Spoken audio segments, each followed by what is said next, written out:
we may look back on this as one of the biggest public health mistakes in history.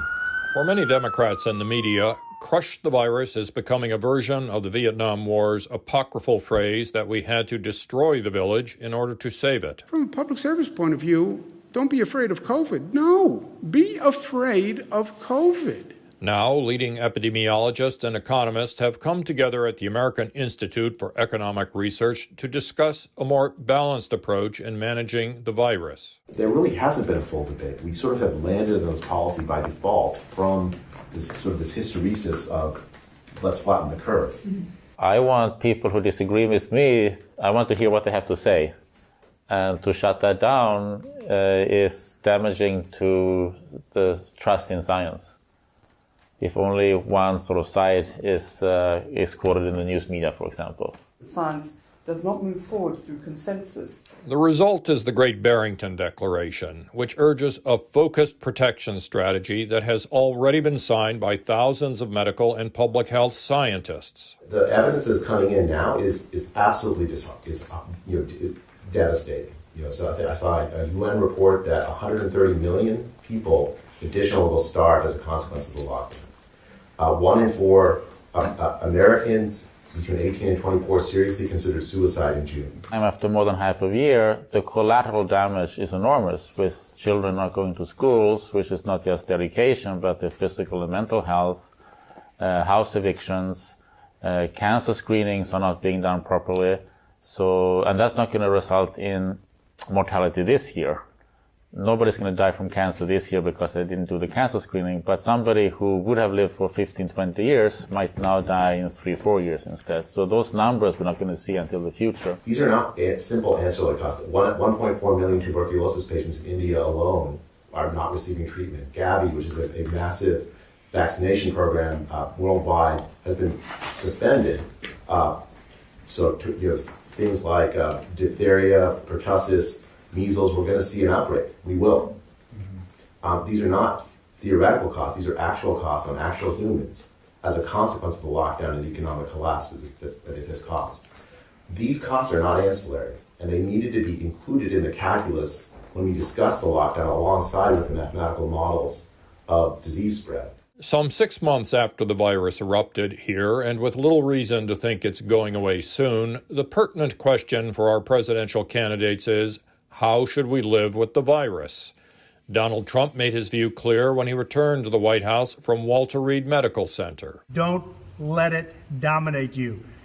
Don't be afraid of it. In direct contrast, here's Joe Biden in the first presidential debate. You can't fix the economy until you fix the COVID crisis. It is difficult to know what Mr. Biden believes these days, but I take that remark to mean the bias of his coronavirus policy would be to support reviving shutdowns. But there is an alternative. We can do something, which is shield the vulnerable people while allowing those who are not vulnerable to death and disease to build up herd immunity.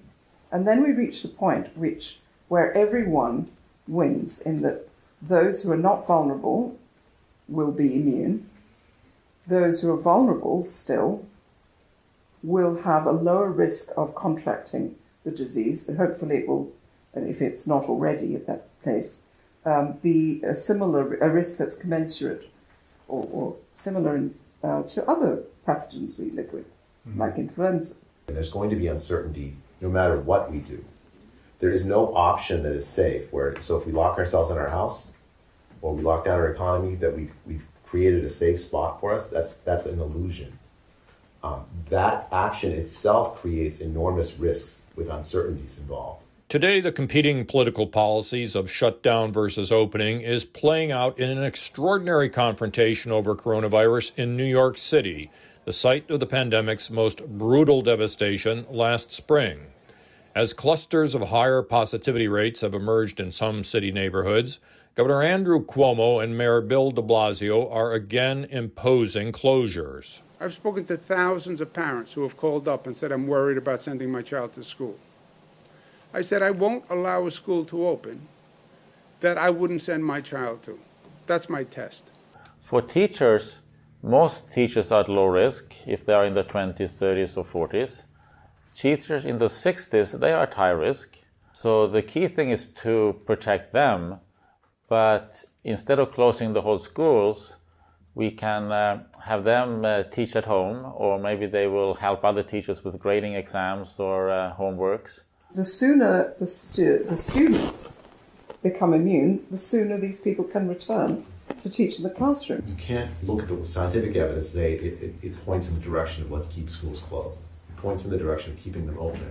Donald Trump and most Republican governors would sign the Barrington Declaration. But Joe Biden and the Democrats never would, because since day one, they've aligned completely with the lockdown model. Among scientists that are outside of the field, I think there's, at least among those who are vocal in the media, there's obviously a strong majority for a lockdown contact tracing type of strategy. This idea that scientists should tell us politically what to do is mistaken. Scientists can inform the debate about what should happen, but fundamentally, the trade-offs that are involved are political trade-offs. This sort of trying to align our views with a particular political stance, which in this case happens to be libertarian, is, I think, a really cheap political trick to try and just dismiss what we're saying. We created this talisman that distinguishes between a good person and a bad person, and created this social strife. And it's even more poisonous because it's linked to politics. If I'm a Republican, I don't wear a mask. If I'm a Democrat, I wear a mask. It's insane, right? I think that's a big mistake that public health messaging has created. Coronavirus science has advanced since March, but Mr. Biden and his party have not. Should he win the election, the restoration of the United States to economic and social normalcy is going to take a very long time. There's no doubt in my mind that this whole thing is creating a huge hit on the public trust in science and scientists.